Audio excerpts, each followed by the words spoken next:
Hey there, everybody. Checking in on for our third installment of the Wootz forging videos. This time, forging a knife from Wootz. So, what I've got here is roughly 4 cubic inches of Wootz from a previous bar I had forged out. So this is an ingot I got forged down. I often stop at about this cross section, about 1 inch by 2 inch. It gives me a good place to start from if I want to play around with which direction I'm forging. Well, cutting off chunks this size, I can forge them out any which way I like. In this case, we're going to be forging out with the original direction of flow, continuing. I'm going to continue forging out in that direction. I have done some blades where I actually turned and forged out in the transverse direction. I've even done blades where I took the cut like this and forged down so that that end grain became the face of the blade. Overall, I've had the best success with just continuing the direction I've already started. So that's what we're going to be doing this time. I'm going to be forging an integral knife because I've got an order for one. So that's where we're going to go. Yeah, you guys get to follow along and see how this is done, or at least how I do it. I really don't know how other folks who are forging crucible steel are forging. It's a reasonably secretive group, so you know, it's a lot of guesswork, I guess. But in any case, I'm going to show you how I do it.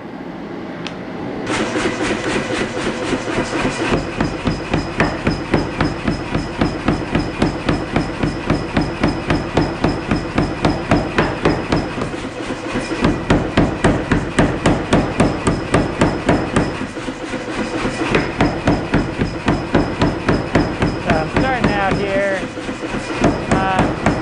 probably right around 2,000 degrees, maybe just a touch over. You have to be careful not to get much over that. Much over that, we get into iffy territory.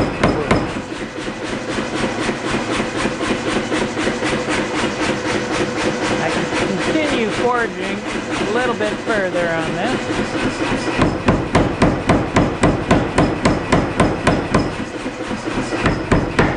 Cycles are important, but I don't want to develop, I don't want to work too cold.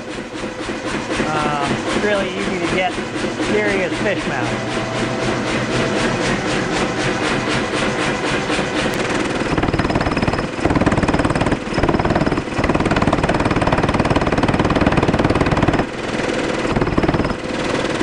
Our next step here is setting down for the bolster.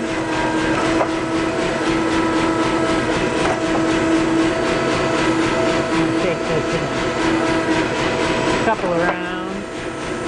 Don't want to stress it too much. Looking good so far. Certainly got enough there for a hefty bolster and tang. Do another round of the same.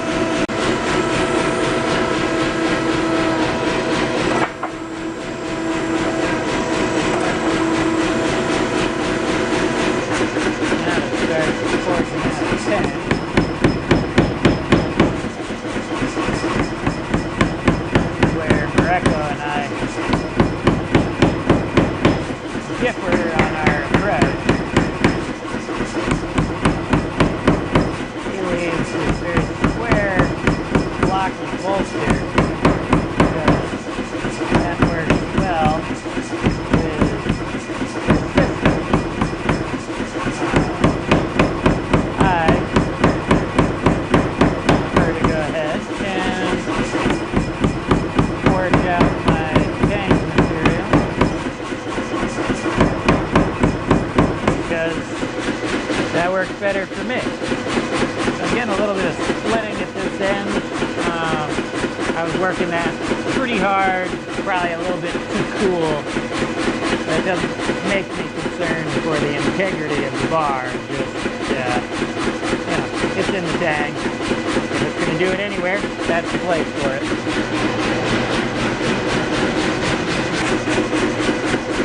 I don't necessarily want to take this out to finish the engine, or just back to getting it down to a dimension I can handle nice and strong, so I get good control for next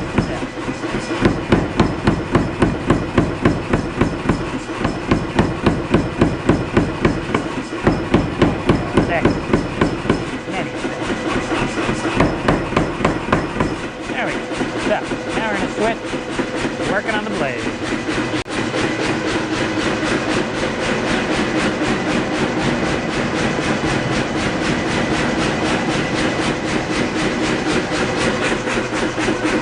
One thing I've definitely learned from Morocco is forging in this transition at an angle definitely makes it a lot easier to avoid a hump in the back of the blade. Doesn't necessarily avoid it entirely, but it helps a lot. Another thing that he does, which I think is very smart, is he keeps the blade thickness relatively even. Doesn't forge in too fine a point too early on. That avoids overheating certain areas, especially the point, while heating up each round. The forging cycles start getting a lot faster as the material thins. And by faster, I mean I've got less time to work before the material cools.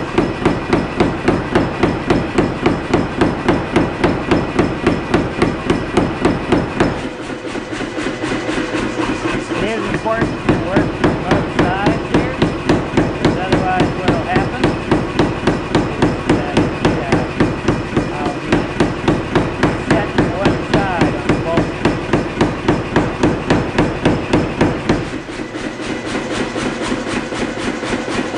Still looking good, so I'm going to keep going. We're going to now go to the anvil. I'm going to punch that top corner in. And we'll keep on going.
missed one round with temp. Just do a little bit more foraging here, and then pause.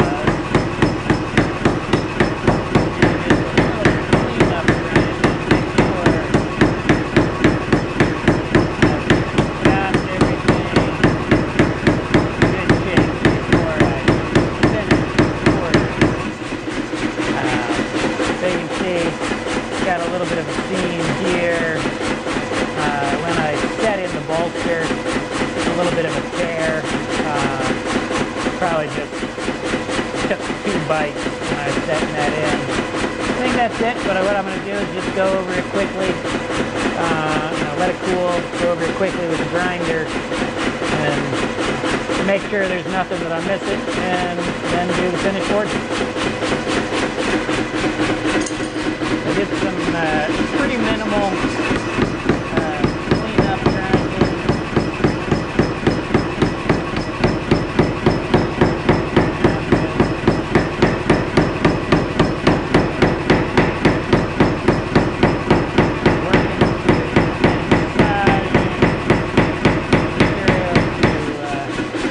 Get a little bit more of the shape I'm going for here. At this point, it's just about time to switch to hand forging. So I definitely want to do any major refining of the shape while my edge is still thick enough to support that kind of forging.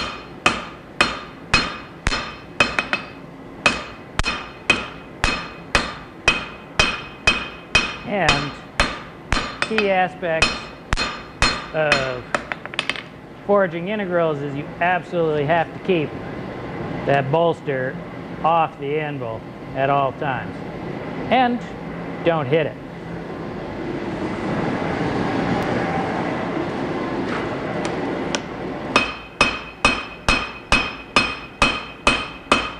I really like the cross peen, and a reasonably heavy cross peen, for moving the material where I want it to be.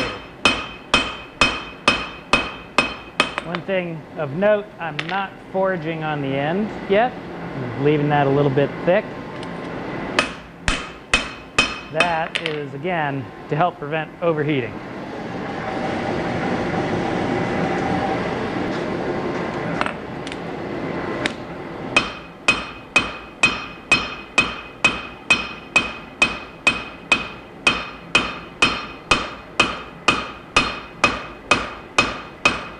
One key when you're using a cross peen is you got to make sure to use enough force. If you're just tapping on the surface, then you shouldn't be using the cross peen. However, you do have to be careful out of the tip and at the edges.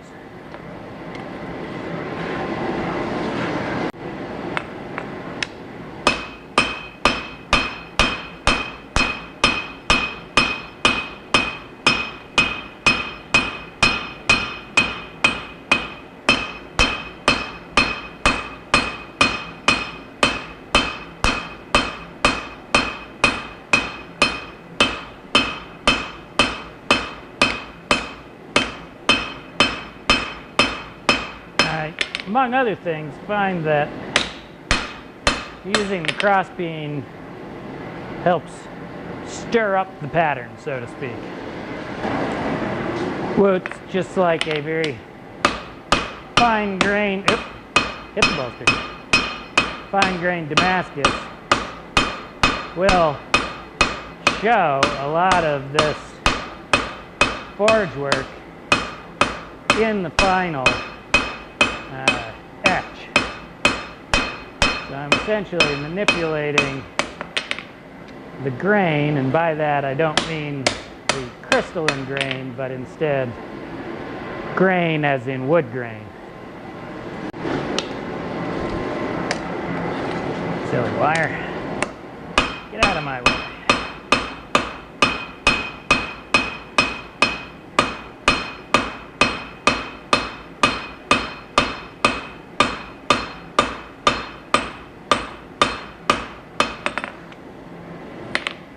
Now, so you can see, getting close to my final shape here. I should actually check my length measurement. I'm supposed to be making a 9-inch chef. Let's see where we are. Should have marked this on the anvil, make my life easier. We are actually just about at 9 inches, so I don't want to do too much more forging, at least not for length. Still need to pick up some more curvature, so switch techniques a little bit here. We'll actually use the cross peen the other direction.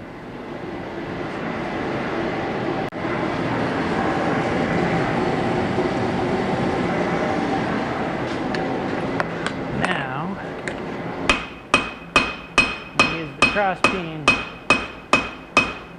lengthwise or crosswise. Pick up a little bit of curve to that edge, a little belly. I'm also just texturing the surface a little bit. Gotta make sure you don't work too cold. Just like any steel, any normal steel, Wootz does not appreciate getting worked, like actually forged, too cold. So most of what I'm putting in now is really just, like I was saying, to stir up the pattern.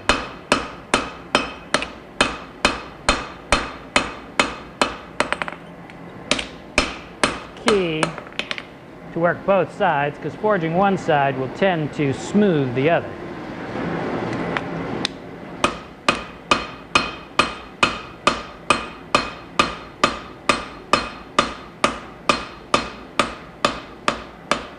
Same time, I have to make sure I leave myself enough material.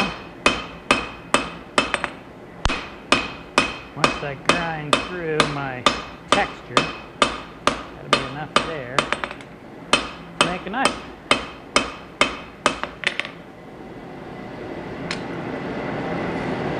I'm getting close to the right kind of shape. I'm leaving the end a little amorphous, so I've got some room to play with. Just working on getting everything lined up, forging my tang in just a little bit longer. I would say it is long enough, but a little more never hurt, right? So just making sure I've got good alignment this way. All of this is also thermal cycling the blade, which helps to refine the grain structure, and in the case of a very high carbon steel, helps develop carbides.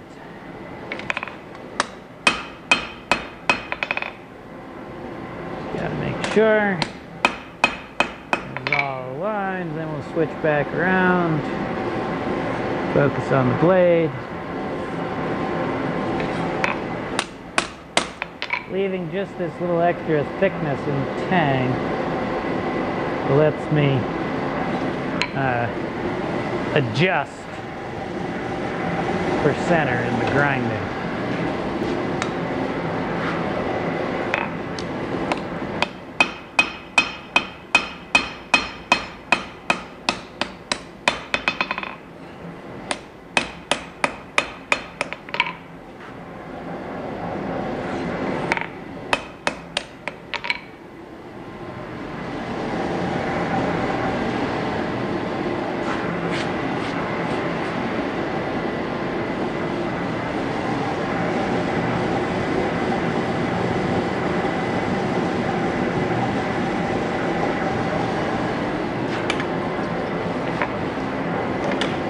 Wire keeps getting in my way.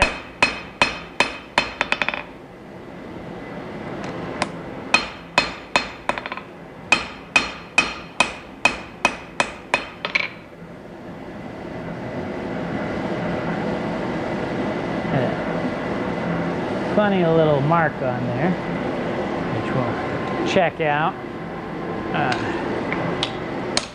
during the rough grinding. Check that first, so in case I need to do any more forging, I can. But now I'm going to get this pretty well straight. Hard to tell, I'm sure, in there, because it's hard for me to align with it. But, yeah, looks pretty good. Now I gotta just tweak the tang over very slightly. Then I'll do some more thermal cycling. Thermal cycling in Wootz looks pretty much the same as any other steel. Really just trying to get above critical and below critical. In this case, we don't really need to worry much about grain growth because we've got all those little carbides in there. We would have to overheat this substantially to get any kind of real grain growth.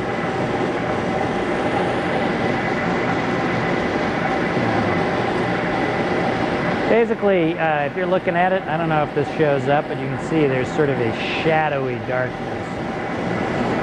What we're trying to do is get that to disappear and then drop back down and have it reappear. You can cool all the way to black. And in normal steels, it's not necessarily a bad idea to quench to black because it's good, and as in normal steels, it's good to avoid building up carbides, which is sort of low temp thermal cycling is excellent for.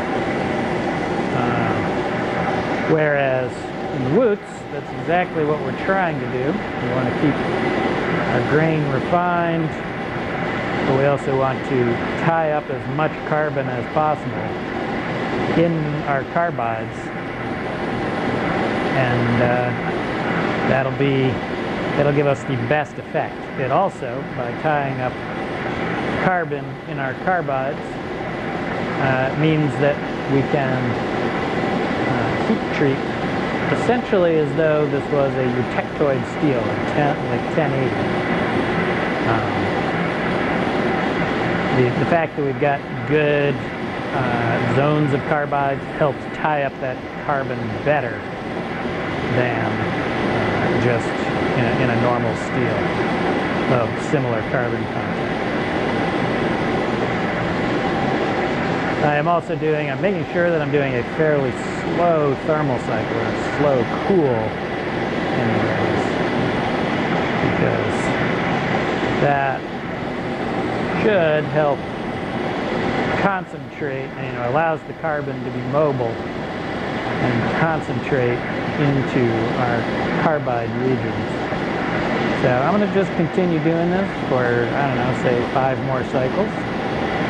And that'll be it. We'll try to get some pictures up of how this comes out.